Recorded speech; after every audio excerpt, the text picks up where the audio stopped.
I've heard a lot of talk about blue-collar jobs and bringing the forest industry back, but we have quite a number of high-tech industries on the peninsula, and we have a lack of employees because of the education system.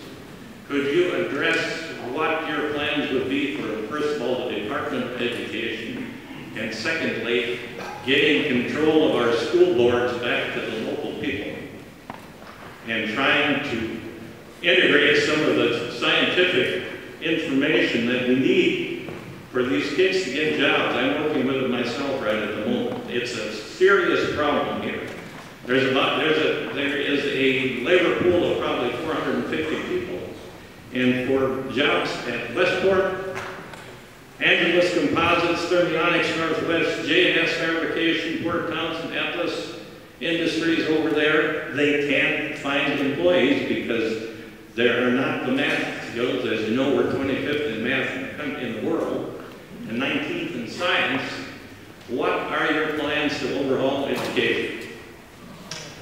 I would immediately move to block grant the money from the federal government back to the states, and then create a plan to transition away from the Department of Education altogether so that it no longer exists.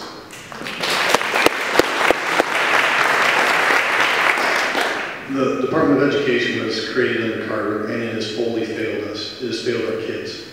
The truth is, my wife and I homeschool our kids now because if I send them through public schools, I'm not convinced that they'll have a competitive advantage. I graduated top of my class. I was elected a Washington State Scholar by the state legislature. I was put up on this pedestal and said, this is what the public school system can produce. And when I went back to the University of Notre Dame, I found out how fully unprepared I was for the rigors of true academia. More importantly, having worked in an industry that's high-tech, I can tell you very succinctly that our kids are not coming out even from Ivy League schools now with the requisite knowledge to compete on a global scale against kids coming out of China and India. The top IT institutes in the world are now in India, and I know that because I've worked in that industry. So I would immediately block grant the money back to the states to allow competition to unfold, and then I would personally advocate a scenario where the money follows the kids to give true parent choice back to the parents. Thank you.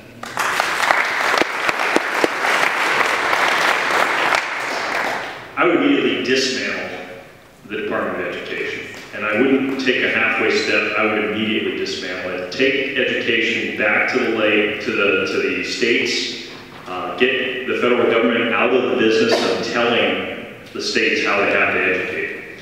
The major problem, we have two problems with education. My wife's a school teacher, she teaches 3rd grade. One is a philosophy of education in this country that started in the 60s that said that kids could just figure math out, that they could just figure out how to read and write.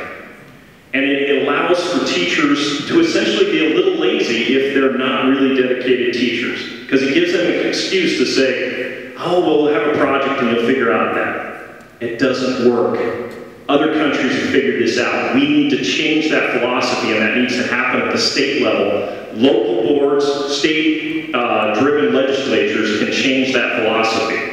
But you're going to have to get past that philosophy, and you're going to have to get past the tenure rules that make that philosophy be set in stone within our education system.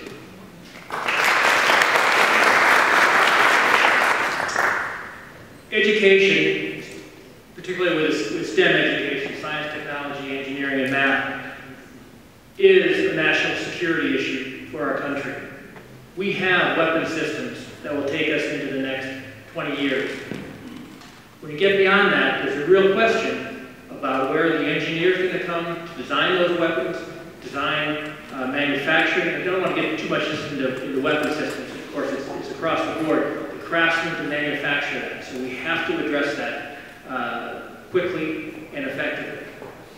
Philosophically, we need to push as much responsibility and authority as low as possible, as close to the customer as possible. In this case, the customer are the children. We need to give as much authority and accountability to the principals and the teachers. Don't vilify the teachers, but give them authority and responsibility to make changes, to hire the teachers they want and that are effective. Washington State is a great example of a state that has not performed. And my concern about block grants to the state is you have a state like Washington that's going to use that to continue the trajectory that they're on instead of making significant changes.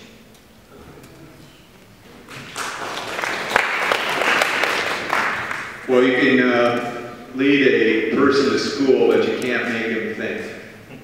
And literally, it comes from within. That's where, you know, the ultimate instinct for knowledge comes. And unfortunately, school has killed that too much with too many people by regimenting them into long, lengthy terms of school that is very wasteful of their time, by taking the most creative, energetic time of their life and locking them in college.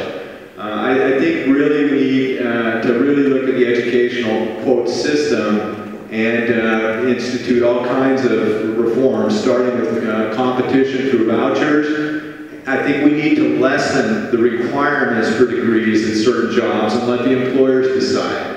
The great architect Frank Lloyd Wright would not qualify as an architect today. He doesn't have the degree. He was self-taught. Most of the famous lawyers that you've heard of in history, Abraham Lincoln, Thomas Jefferson, they were self-taught. They didn't have an education system, they had drive. We need to get people back taking care of themselves and forming their own future.